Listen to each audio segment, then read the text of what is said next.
right, so ready to get our hands dirty? We're diving deep into Newcastle's underworld. And we're not talking about your charming British pubs and whatnot. Oh, no. This is the real deal. Gritty back alleys, tough as nails, gangsters. We're talking about Paddy Conroy. A name that probably still makes a few people in Newcastle nervous, even today. Oh, absolutely. Conroy wasn't your average crook. He became this, well, legend. Infamous is probably the word. True, but people knew him, feared him, and that's what we're looking at today, right? The man behind the myth. Exactly. And luckily we've got a pretty unique perspective on Paddy Conroy. In the Name of My Father, a book written by his best man. Can't get much closer than that. No, you can't. But just to be clear, we're not here to glorify a gangster. Not at all. This is about understanding what makes a man like that tick. Yeah. The world he came from, the choices he made. And it all starts in 1960s Newcastle. Think poverty, crime, a whole different world than what we're used to. That was Conroy's playground. Pretty much. Born into it, you could say. So you gotta wonder, how much of who he became was already there? Nature versus nurture. It's the age-old question.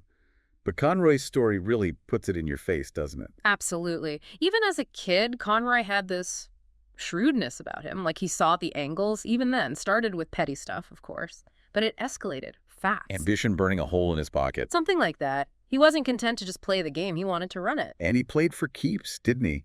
Drugs, extortion, the works. Yeah. Conroy's empire cast a long shadow. He understood the currency of that world. Fear, loyalty, control. He wasn't after a piece of the pie. He wanted the whole thing. And that kind of hunger, that's what fuels those vicious rivalries, those turf wars. No doubt about it. And in Conroy's case, it all came to a head in a way you wouldn't believe. Oh, I think I might.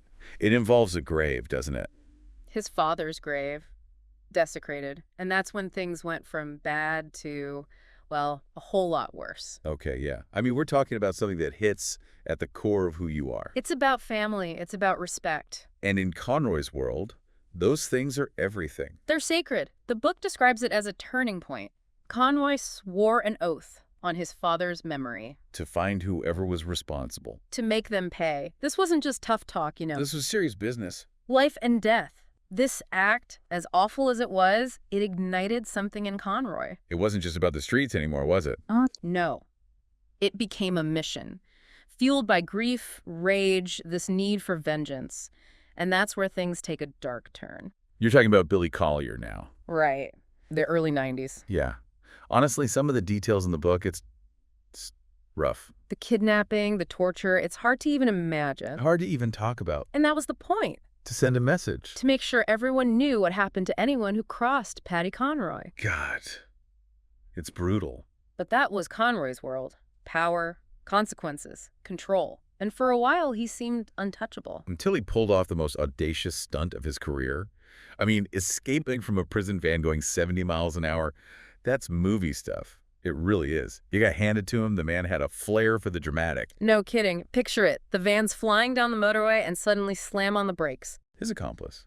David Glover, right? The same guy from the Collier case. One and the same. Glover yanks the handbrake, throws the van into a spin.